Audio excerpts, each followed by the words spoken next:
Hello everyone, welcome to my channel learning twist with Shalini ma'am. तो यह class 6 का English का chapter where do all the teachers go poem है ये। ठीक है, कि सारे टीचर्स कहाँ जाते हैं, क्या करते हैं। मतलब ये है कि एक छोटा बच्चा है जो कि सोच रहा है कि सारे टीचर्स मतलब क्या करते हैं, कहाँ जाते हैं। जैसे हम लोग करते हैं, एक नॉर्मल पर्सन जैसा बिहेव करता है, क्या वो भी सब ऐसा करते हैं?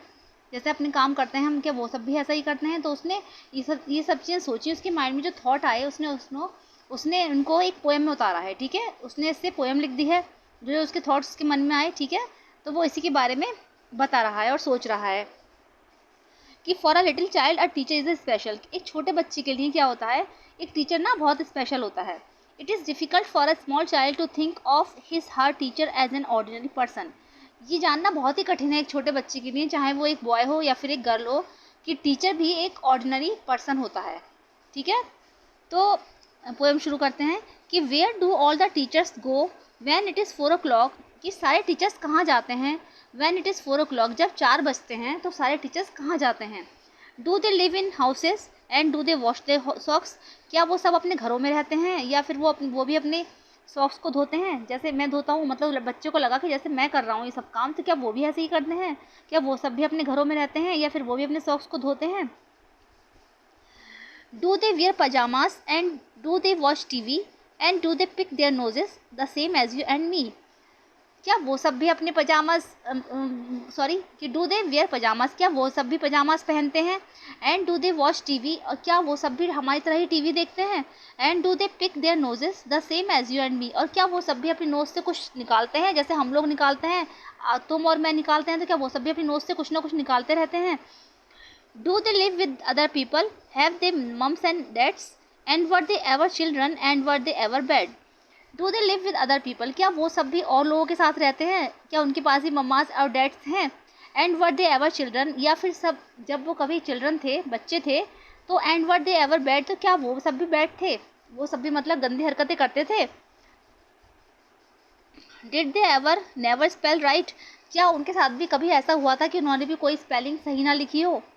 जैसे वो पढ़ाई करते थे तो क्या उनके साथ भी कभी ऐसा हुआ था जैसे उन्होंने कोई स्पेलिंग सही ना लिखी हो? Did they ever make mistakes, क्या वो कभी भी गलतियाँ करते थे या हमेशा वो गलतियाँ भी करते थे?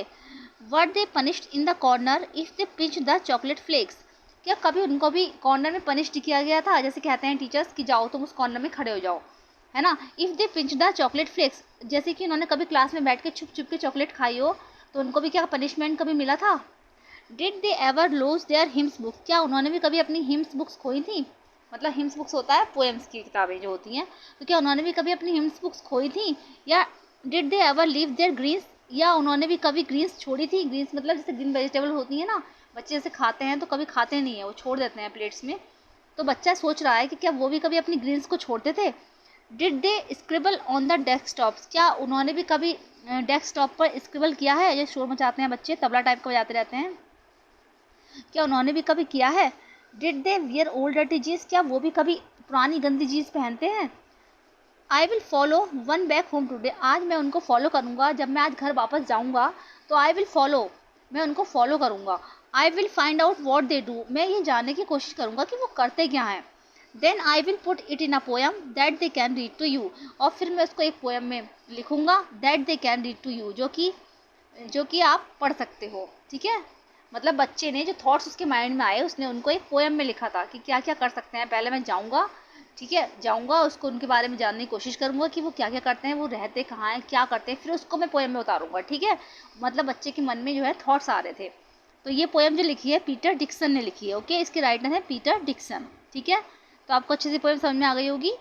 मैंने इसको वर्ड टू वर्ड हिंदी में एक्सप्लेन कर दिया है। ठीक है, अगर चैप्टर पसंद आया तो प्लीज़ इसको लाइक कीजिएगा, और अगर मेरे चैनल पे फर्स्ट टाइम विजिट कर रहे हैं तो प्लीज़ सब्सक्राइब कीजिएगा। मिलते हैं नेक्स्ट वीडियो में। Thank you so much.